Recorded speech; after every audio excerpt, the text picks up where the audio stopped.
Hanno cercato di abbattermi il drone. Ebbene sì, adesso vi racconto di più.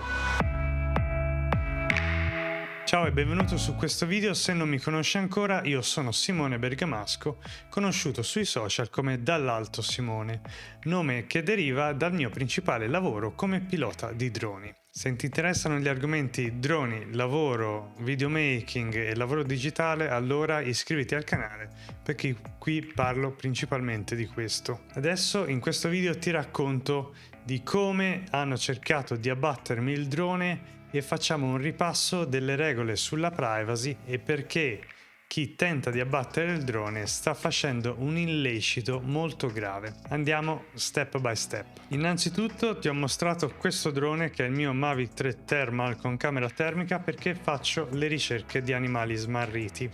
In questo caso ero a Firenze a ricercare un gatto smarrito di una coppia che vive a Firenze. Il drone però che hanno cercato di abbattermi è il Mini 4 Pro. Il Mini 4 Pro è il drone che stavo utilizzando in quel momento per volare all'interno di una corte in mezzo ai palazzi di Firenze e stavo ispezionando dei garage dove i tetti erano poco raggiungibili, non si riusciva a raggiungere questi tetti e quindi utilizzavo il Mini 4 Pro di giorno per andare a vedere se il gatto era sopra le strutture di questa corte interna. Grazie a Google Earth Pro vi faccio vedere anche dove ero in questa corte interna in mezzo ai palazzoni. Questi che si vede qui sono garage e come tetto hanno un'altitudine dal terreno di circa 6 metri, quindi era difficile andare a ispezionare questi tetti o comunque pericoloso ispezionarli tutti. Quindi cosa ho fatto? Con il Mini 4 Pro ero andato all'interno di questi palazzoni per vedere tutta la parte superiore di questa struttura, sia questa parte di pannelli solari, i parcheggi, questi tetti sopra, i giardini, eccetera, eccetera. Quindi questa era la zona in cui andavo, ero al di sotto dei tetti dei palazzi e cercavo in questa zona. Naturalmente. Il drone, essendo piccolo, non faceva molto rumore, non era fastidioso, era solo un drone piccolino che all'interno di queste corti che vi ho fatto vedere stavo cercando questo gatto. Non davo fastidio a nessuno e non mi soffermavo nemmeno a vedere le persone all'interno delle abitazioni, perché dopo facciamo un ripasso sulla privacy, ma non era quello il mio intento. Io stavo inquadrando il terreno e i tetti in cui non c'erano persone. A un certo punto, quando sto rientrando alla mia posizione per atterrare, vedo cadere vicino a me delle mollette da bucato, le mollette classiche per appendere gli indumenti ai fili. Ho visto queste mollette venire lanciate dai palazzi qui vicino,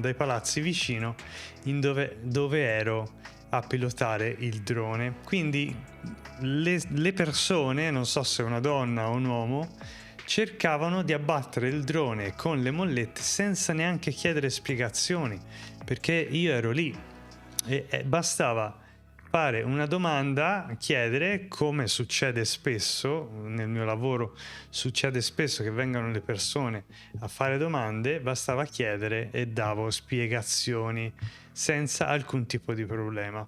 Ebbene, lanciare mollette e cercare di abbattere un drone, oltretutto regolarmente operante in quell'ambito, in qualsiasi modo è un reato. Non si può interferire con un drone, non si può abbatterlo perché ci dà fastidio, perché ci fa paura, non si può, bisogna seguire un iter e adesso andiamo a vedere di fare un ripasso sia per la privacy per quanto riguarda i piloti di droni, per tutelare le persone che possono essere viste con il drone, e andiamo a vedere anche cosa rischia le persone che cercano di abbattere il drone. Andiamo a fare un ripassino. Per aiutarmi con questo ripasso utilizzo anche un'infografica che ho pubblicato all'interno del mio sito. Se ti interessa anche leggere l'infografica ti lascio il link nella descrizione. Praticamente facciamo una piccola introduzione e vediamo i principi del GDPR, che è la normativa che regola la privacy e a cui anche i piloti di droni devono attenersi. Come l'uso dei droni è sempre in crescita e sia professionisti che persone private andranno a avere a che fare con i droni, soprattutto nel prossimo futuro, bisogna attenersi un po' ai principi della privacy. I 7 principi chiave del GDPR sono la liceità e trasparenza, limitazione delle finalità, minimizzazione dei dati, esattezza dei dati, limitazione della conservazione, integrità e riservatezza e responsabilizzazione. Ma cos'è un dato personale? Il GDPR ha una definizione molto ampia e non si tratta solo di volti riconoscibili. Un dato è personale se può direttamente o indirettamente identificare una persona. Quindi se il drone vola e all'interno delle riprese può essere identificata una persona, quindi volti di persone, sagome riconoscibili, targhe di veicoli, facciate di abitazioni private, indirizzi, dati di geolocalizzazioni precisi e registrazioni di conversazioni, tutti questi dati, se vengono presi dal drone, fanno parte di un dato sensibile personale e bisogna fare molta attenzione. Le autorità competenti in Italia, si sa, sono ENAC e il Garante per la Privacy, per quanto riguarda la privacy in Italia, e qui c'è praticamente un piccolo manuale del pilota responsabile. Cioè, un pilota professionista non si deve limitare a volare in sicurezza, ma deve agire anche nel rispetto della privacy, seguire un flusso di lavoro per operare legalmente ed eticamente. Quindi il flusso operativo privacy first. Allora, privacy by design. Bisogna configurare il drone per minimizzare la raccolta di dati. Ci sono funzioni automatiche, i droni DJI non ce l'hanno in automatico. Quando si registra in alta risoluzione per lavoro è obbligatorio registrare in alta risoluzione, non è che si può registrare in 720p perché bisogna consegnare il lavoro in 4K. Bisogna comunque minimizzare la raccolta di dati. Se si sa che si deve registrare, bisogna farlo, però ben sapendo che comunque la privacy delle persone deve essere rispettata. Bisogna valutare i rischi. La valutazione di impatto per la privacy, per i dati personali, viene fatta in caso ci siano tante persone, ci siano tanti obblighi da rispettare, e quindi dovrebbe essere fatta la DPIA, valutazione di impatto per la privacy, cosa che all'atto pratico non viene fatta quasi mai, se non nelle grandi produzioni. Trasparenza, questa è una cosa che si fa, cioè informare le persone nell'area, essere visibili e spiegare cosa si sta facendo è una prassi fondamentale. Noi tutti piloti di droni, se ci nascondiamo mentre pilotiamo e non rispondiamo alle domande, questo può scatenare allarmi e paure nelle persone. Quindi essere visibili, informare, rassicurare comunque le persone è una cosa da fare. Poi il consenso, bisogna ottenere il consenso esplicito e informato se si riprende persone riconoscibili, soprattutto se le riprese diventano pubbliche. Noi dovremo comunque valutare il fatto di pubblicare volti e informazioni di persone riconoscibili in pubblico. Questo bisogna fare un po' di attenzione. Molto spesso ce ne freghiamo perché vedo tante persone che pubblicano senza nessun obbligo di riservatezza, e si può anche fare perché nei luoghi pubblici siamo abituati a vedere tante persone con il telefono, e però un conto è il luogo pubblico, un conto è il luogo privato. Se si riprende persone nel privato, in luoghi privati, giardini e corti private, e si pubblica, si rischia di andare nel penale, quindi bisogna fare attenzione. E nel caso in cui si faccia, bisogna avere il consenso. La gestione dei dati. Una volta che noi prendiamo i dati, registrazioni, video, foto, eccetera, bisogna comunque gestire i dati, bisogna proteggerli, proteggere i dati dall'utilizzo di altre persone o cancellarli in modo sicuro, in modo che non siano più accessibili.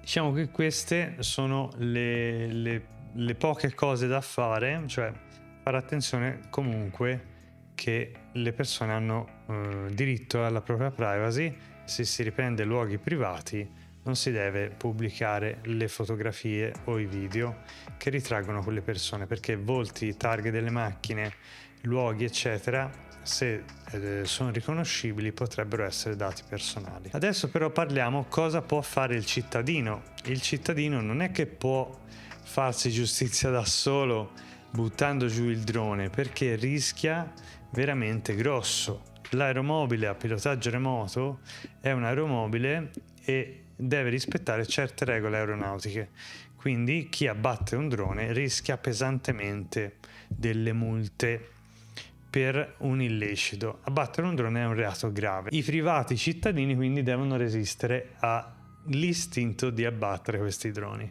Quindi cosa può fare un privato? Cercare il pilota, che dovrebbe essere visibile, o il QR code sul drone se c'è il drone ma non c'è il pilota. Il QR code, che è questo qui sopra, il QR code e codice operatore, identifica il pilota. L'identità del pilota non è accessibile ai privati, però è accessibile alle forze dell'ordine.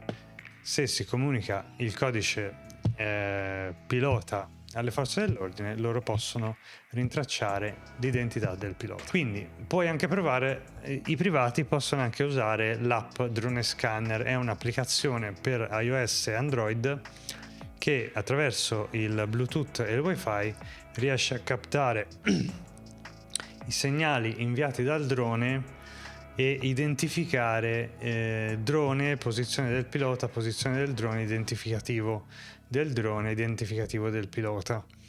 Non tutti i droni trasmettono queste informazioni, infatti i droni piccoli marcati C0 e ASA non trasmettono questo identificativo, non è un obbligo, mentre i droni grandi come il mio Mavic 3 Thermal, sì, questo trasmette i dati in tempo reale, si chiama Remote ID, è un sistema di comunicazione in tempo reale dei dati del drone. Oltre a scansionare l'area per vedere se c'è il drone e il codice operatore, bisogna chiedere civilmente spiegazioni al pilota e, se necessario, se si teme che ci sia una violazione della propria privacy, si può negare il consenso di essere ripresi o di essere pubblicati. Cioè, il pilota sa se ha ripreso o non ha ripreso la persona che sta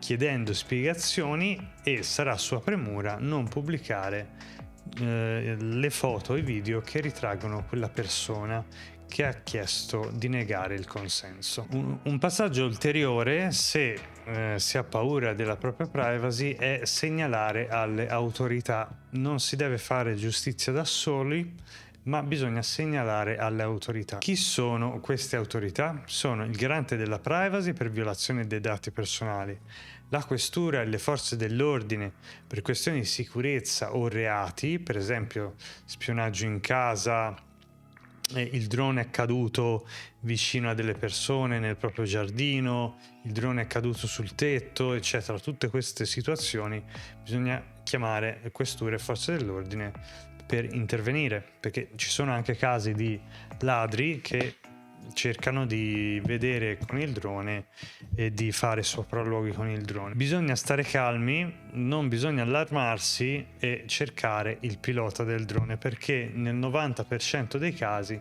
sono piloti in buona fede. Non fatevi giustizia da soli, cari privati, cari cittadini, perché il 90% dei piloti sono regolari, sono in regola e rispettano anche la vostra privacy. Quindi prima di fare cose azzardate o di denunciare, chiedete spiegazioni gentilmente al pilota che dovrebbe trovarsi lì in zona. Se invece ci sono casi più gravi, bisogna andare per via giudiziaria per chiedere eventuali rimborsi, risarcimenti per violazione della privacy, incidenti aeronautici o danni a cose e persone.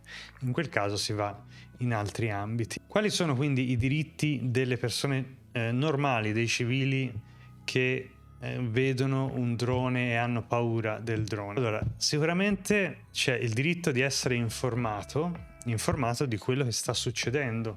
Se tu privato vai dal pilota di drone e gli chiedi informazione, lui deve dirti cosa sta succedendo e perché lo sta facendo. Diritto d'accesso ai dati: se il civile, se la persona vuole vedere le foto e i video, il pilota deve far vedere foto e video per vedere se la privacy di quella persona è stata violata. Diritto di rettifica in questo caso non riguarda foto e video, ma in caso di nome, cognome, dati personali, eccetera, eccetera, le persone hanno il diritto a rettificare questi dati. Diritto alla cancellazione o diritto all'oblio: praticamente se la persona vede una foto in cui viene ritratto o un video in cui viene ritratto, il pilota deve cancellare quelle foto su richiesta della persona. Diritto di opposizione: anche questo è il diritto a non essere ripreso, a non essere fotografato nel caso in cui si veda il drone. Diritto alla limitazione: porre dei limiti ai propri dati personali,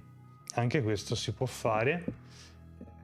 Se il pilota di drone non deve volare sul giardino, non deve riprendere il giardino, occhio, perché può volare ovunque il pilota di drone, perché deve rispettare le norme aeronautiche, non la proprietà privata dei cittadini, però può il privato limitare il fatto che il pilota riprenda o fotografi la proprietà privata. Quello lo può fare. Il diritto alla portabilità è un'altra cosa che non ci incastra molto con il nostro ambito, però se i dati personali devono essere spostati da una parte all'altra, il privato può avere accesso e trasportare questi dati in altri ambiti. Le conseguenze della non conformità: ignorare le regole non è un'opzione, le sanzioni possono essere estremamente severe, non si limitano solo alle multe, come nel caso del comune di Treviso, che ultimamente è stato sanzionato dal garante della privacy. Il comune di Treviso è stato sanzionato perché monitorava le persone senza il loro consenso per ricercare i ladri durante la notte. Tramite il traccia termica è stato sanzionato il comune di Treviso. Le conseguenze possono essere sanzioni amministrative, danni reputazionali, azioni legali individuali o violazioni penali. 15%, 40%, 25% e 20%. La non conformità può portare a un mix di sanzioni economiche, danni alla reputazione e a procedimenti penali nei casi più gravi. Le multe possono infine arrivare fino a 20 milioni di euro nei casi più gravi o al 4% del fatturato annuo globale del professionista. Quindi attenzione piloti, attenzione ragazzi, perché noi dobbiamo comunque rispettare la privacy delle persone. Ok, questa era la mia infografica presente sul sito. Se vi interessa la trovate sotto nella descrizione. Se avete domande su questi argomenti fatemele nei commenti e mi raccomando non lanciate mai le mollette sui droni, perché rischiate grosso, rischiate una denuncia penale per abbattimento di aeromobile, che è molto molto grave, molto costosa come denuncia.